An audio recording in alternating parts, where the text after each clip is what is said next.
If it was Justin Fields, he flips a switch and he becomes the future of the Pittsburgh Steelers, Justin Fields, and reminds the Pittsburgh Steelers that if you bench me for Russell Wilson, you are making a massive mistake. We're 4 weeks into the NFL season and we're finally starting to see some clarity in those questionable preseason situations. One of those being the quarterback battle in Pittsburgh. From what we've seen so far, Russell Wilson might not ever see the field over Justin Fields. And a lot of people are wondering, how did Justin Fields pull this off? Some people are saying, Mike, it's all the Steelers defense, but it's way deeper than that. So before we get to the content, we are on the grind to 1 million subscribers. Make sure you subscribe and turn on our notifications to help us get there. Now that we get all that out of the way, break.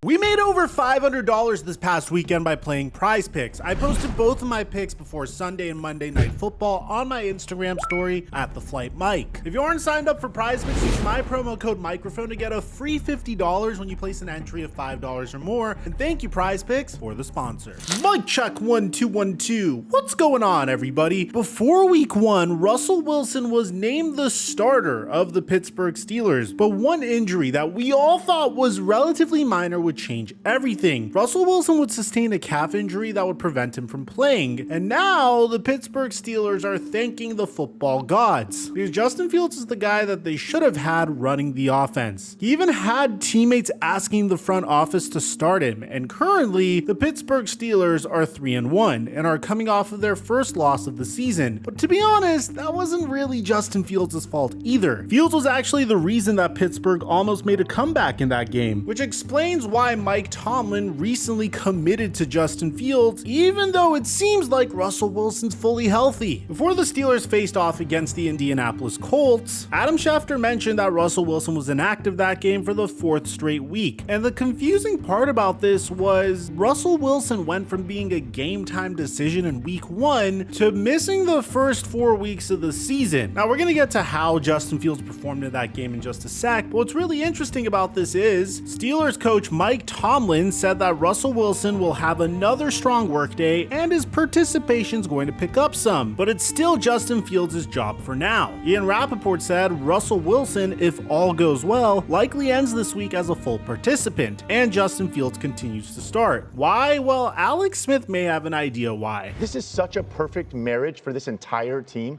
and how they think about winning football games. This guy's completing nearly 75% of his passes. This is a formula in Pittsburgh with this defense. Yes. They're going to win a lot of football games. If you did a deep dive into this previous game Justin Fields had, Fields not only had his best game of the season, but he may have had his best game of his entire career. Fields torched the Indianapolis Colts' defense, throwing for 312 yards, which is the 2nd highest mark of his career, 1 touchdown, and also rushed for 55 yards and 2 touchdowns on the ground. He did everything he could to keep his team in the game, but his defense, who had only let up 8.7 points per game the 3 weeks prior, got torched by Joe Flacco for 27 points. But hey, Joe Flacco lighting up the Steelers defense has been a trend for about 2 decades now, so I'm gonna cut Pittsburgh some slack. Regardless, Justin Fields played way too well for Tomlin to just throw him away for a veteran that lowers this team's ceiling tremendously. Because he was all that, plus the biscuit. Had Pickens not had his pocket picked inside the 5, they might have won that thing and been 4-0. The only thing he did wrong in this game is this terrible fumble that gave the Colts the ball with great field position, and arguably the botched snap that ultimately ended the game. But that wasn't even Fields' fault at all, even though the quarterback will tell you it was. It was my fault. We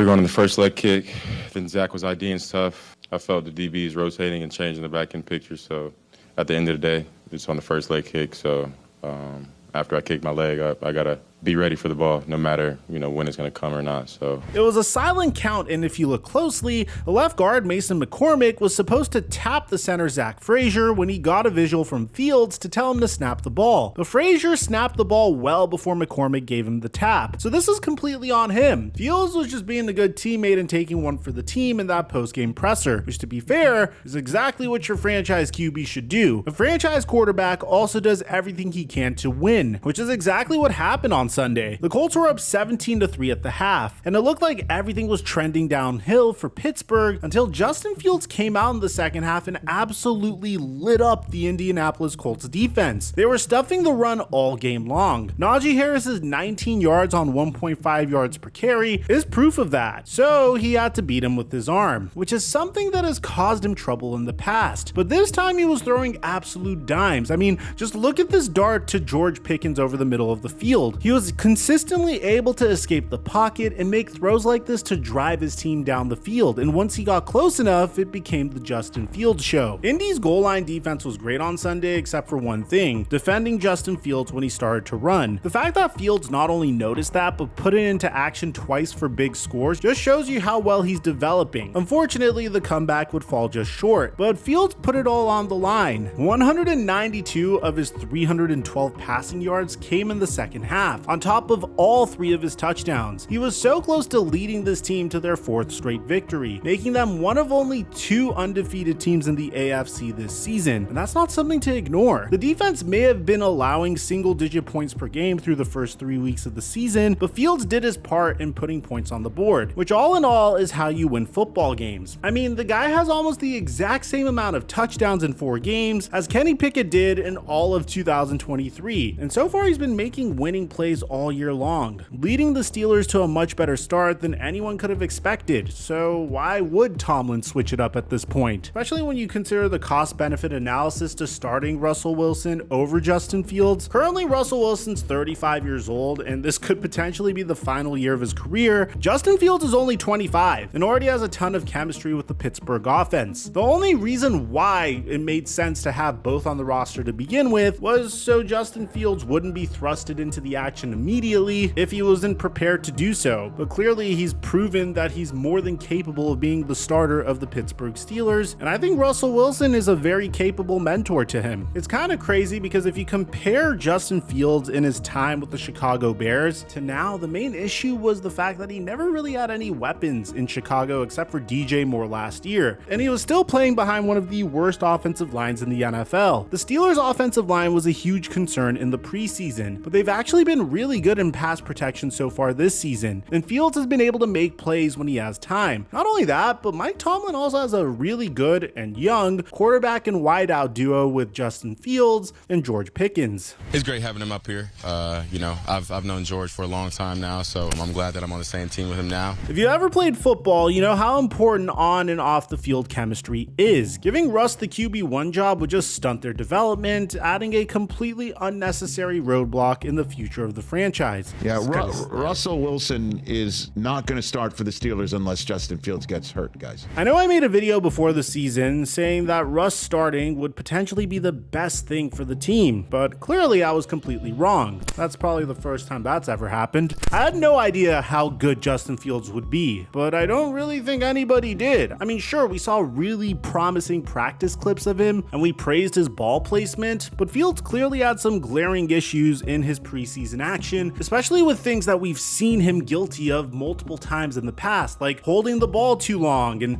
failing to read his progressions, but he's cleaned it all up in the games that matter the most, and honestly, he deserves a lot of credit for that, which is why I'm holding myself accountable here. Everyone, including myself, expected him to be basically an auto sack whenever the pocket let up, but he's actually been getting the ball out a lot quicker than he had in years past, and even in those preseason games, making him the 12th most sacked quarterback in football through 4 weeks. And I know that doesn't sound like the greatest, but you have to understand, in the preseason he was projected to be the most sacked quarterback in the NFL. Now here's where it gets a little crazy, because if I said this last year, you guys would have thought that I was a lunatic, but so far, Justin Fields, who has switched teams so far as well, is tracking to be the best quarterback in the 2021 QB class. And yes, I mean that even over Trevor Lawrence, especially if you consider how bad Trevor Lawrence has been with the Jaguars this year. He has been inaccurate between 5 and 20 yards down the field. That's really where your bread is buttered as a quarterback. You have to hit